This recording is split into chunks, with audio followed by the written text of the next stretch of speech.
Welcome back to the Lights Out podcast. Bedtime stories for boys and girls around the world. Good evening, boys and girls. Are you ready for bed? Are you all snuggled up and ready for another Lights Out bedtime story? Good, because you're in for a treat tonight. That's right, we have chapter 9 of Roald Dahl's Charlie and the Chocolate Factory. And tonight's chapter is called Grandpa Joe Takes a Gamble. The next day, when Charlie came home from school and went in to see his grandparents, he found that only Grandpa Joe was awake. The other three were all snoring loudly. "Shh!" whispered Grandpa Joe, and he beckoned Charlie to come closer. Charlie tiptoed over and stood beside the bed. The old man gave Charlie a sly grin, and then he started rummaging under his pillow with one hand. And when the hand came out again, there was an ancient leather purse clutched in the fingers. Under the cover of the bedclothes, the old man opened the purse and tipped it upside down. Out fell a single silver sixpence. "It's my secret hoard," he whispered. "The others don't know I've got it. And now, you and I are going to have one more fling at finding the last ticket. How about it, eh? But you have to help me." "Are you sure you want to spend your money on that, Grandpa?" Charlie whispered. "Of course I'm sure," spluttered the old man excitedly. "Don't stand there arguing.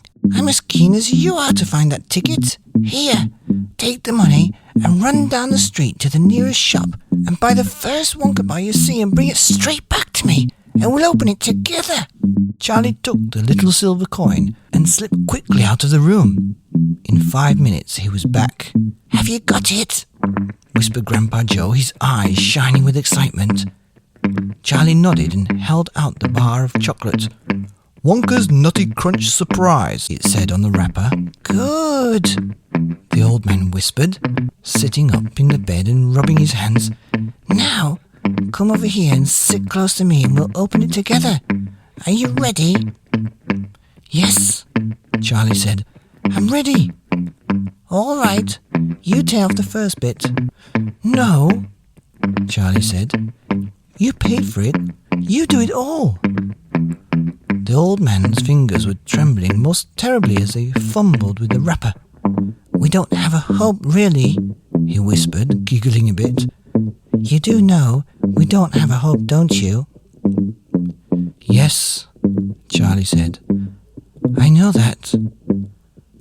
They looked at each other and both started giggling nervously.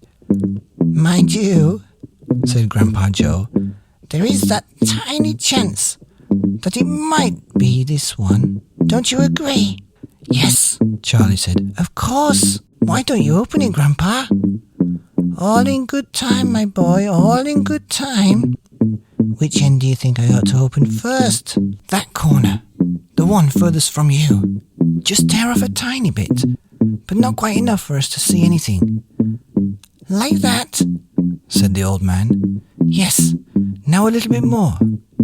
"You finish it," said Grandpa Joe. "I'm too nervous." "No, Grandpa, you must do it yourself." "Oh, very well then. Here goes." He tore off the wrapper. They both stared at what lay underneath. It was a bar of chocolate, nothing more. All at once, they both saw the funny side of the whole thing, and they burst into pearls of laughter. "Oh, what on earth's going on here?" cried Grandma Josephine, waking up suddenly. "Nothing," said Grandpa Joe. "You go back to sleep." The end of Roald Dahl's Charlie and the Chocolate Factory, Chapter 9, Grandpa Joe Takes a Gamble. Here on the Lights Out podcast, bedtime stories for boys and girls around the world. Good night.